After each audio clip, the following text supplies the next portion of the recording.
บรรยากาศตลาดนัดเสาเนาะบ้านด่านเมืองละครเพ่งบ้านด่านนาเล่าพี่น้องบรรยากาศยามเสาตลาดนัด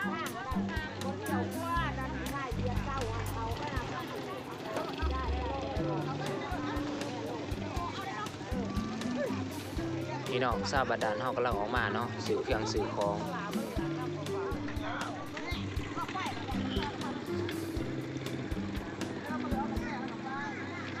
เมฆาเพื่อจะเลี่ยนตามแคมทางเนาะ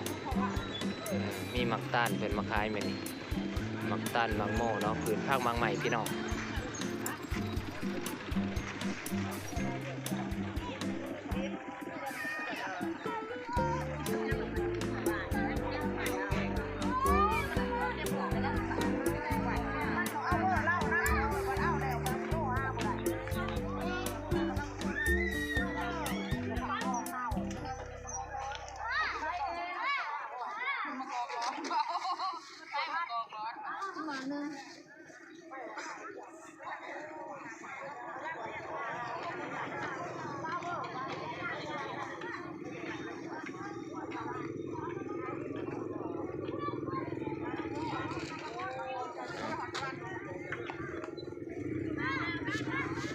มีเฮ็ดมีหมักแตงมีหมักถั่วพี่น้องเป็นมะขายเนาะ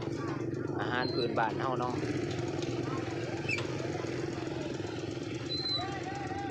เฮ็ดให้ได้อันนั้นนะ2 อันโอ้ยเบิ่งทับพูนพี่น้องมันกำลังออกมาเนาะ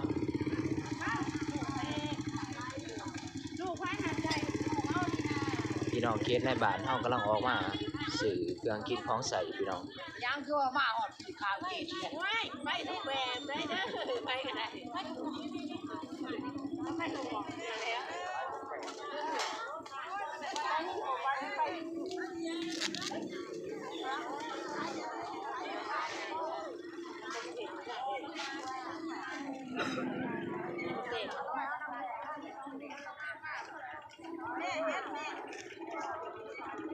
เป็นพืชภาคหมากใหม่เนาะหมากถั่วหมากทางเพิ่นก็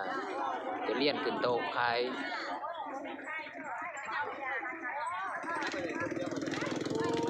บรรยากาศดีๆพี่น้องยามเช้าเนาะตลาดนัดบ้านด่านนาเล่าเมืองละครเพ่งเฮา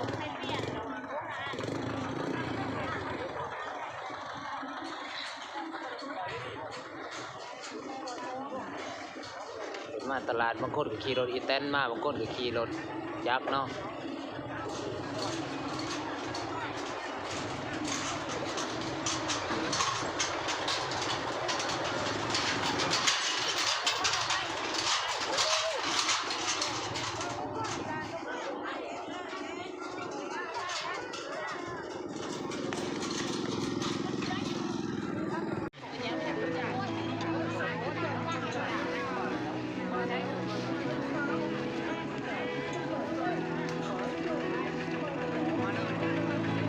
คนกำลังเริ่มมาพี่น้อง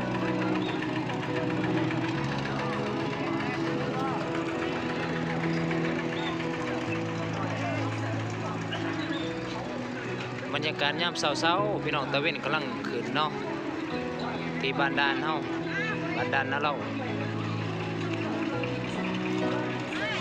พี่น้องชาวบ้านด่านเฮากำลังเริ่มมาตลาดมีคนมาขายสาดพร้อมนะพี่น้องสาดเต้ยเนาะสาดรุ่นเก่า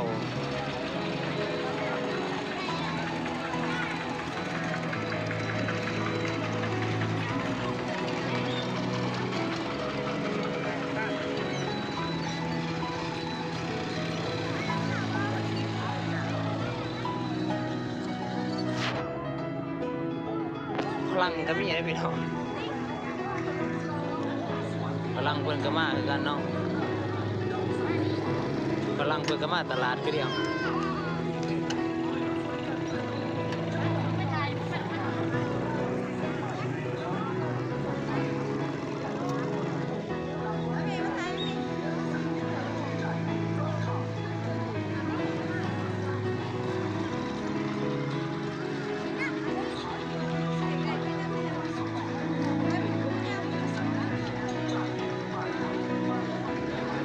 สาดพี่น้องสาดใบเตยเนาะ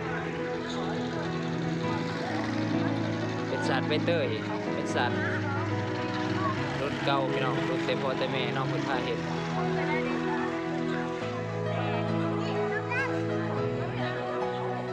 ก็หอบพาหอบสารลงมาขายออกเป็นตลาดนัด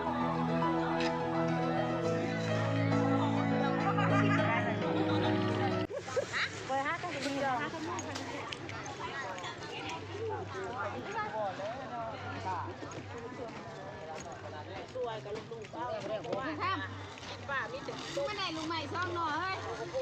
ลุงมาก ป้ากาบัวกินนมมันอยู่นั่นต้องไปอะไร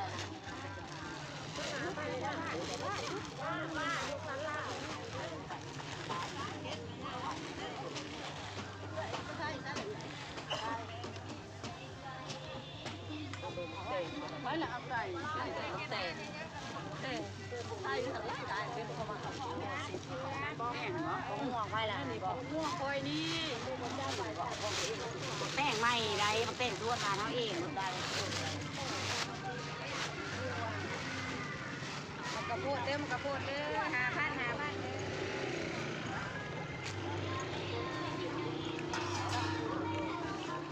ข้าวปั้นเดี๋ยวไปยากบ่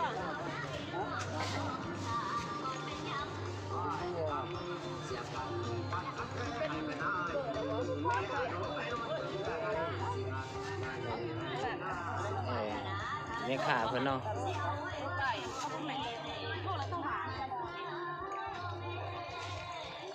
อันนี้เนาะ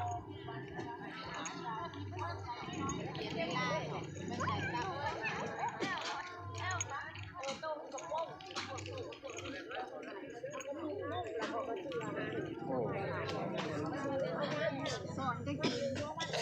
ภาพอันยังนี่ฮะกวางตุงงามเนาะ อันนี้ไม่ได้ลุงจะกัน พักงามพี่น้องพักกวางตุง 80 บาทแล้วก็สูบ เอาว่าผักกาดเลย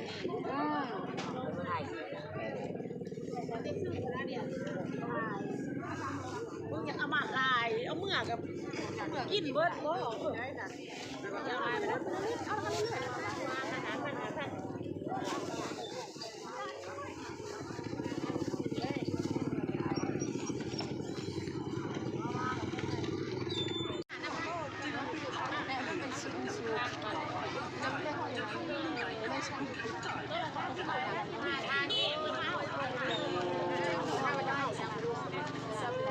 มาไปเป็นทุ่งกัน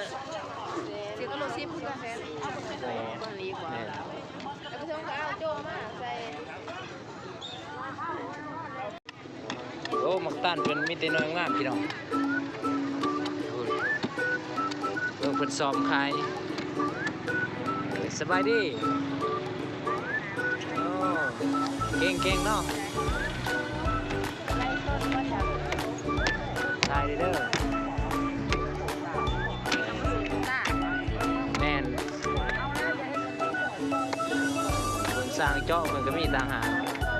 เป็นพันได้จังไดพี่น้องถ้าบ่เป็นพันนี่บ่ได้กินได้นี่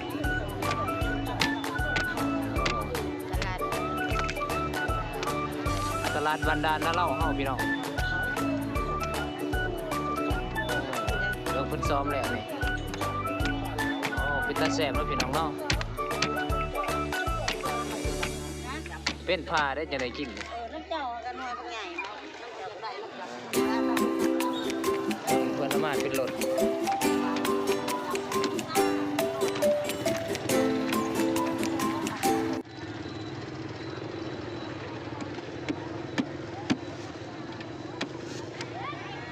ไปได้เลย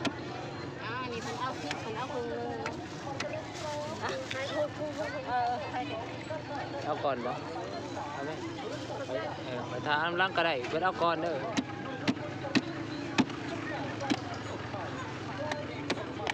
เก็บมาแต่กกเองบ่นี่ บ่ ซื้อบ่ ชื่อ อ๋อให้ไปคืนเองบ่ จ้างเขา จ้างเขาอีกโอ้สิเบิดเลยเด้เนาะปอกจนเต็มรถนี่ ปอกแต่4 โมงแล้ว โอ้ บ่ทันครับ ว่ามันก็อ่อนอยู่บ่มักตัด พอดีกิน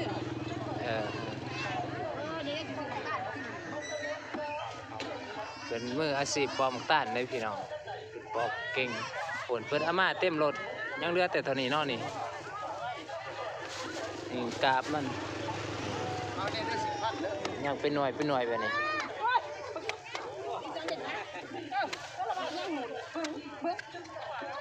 จะมาโผล่จะมาเลือดแหละนี่ ถ้าเบิ่งเนี่ย โอ้ยงัวก็กินน้ำอยู่ท่านนี่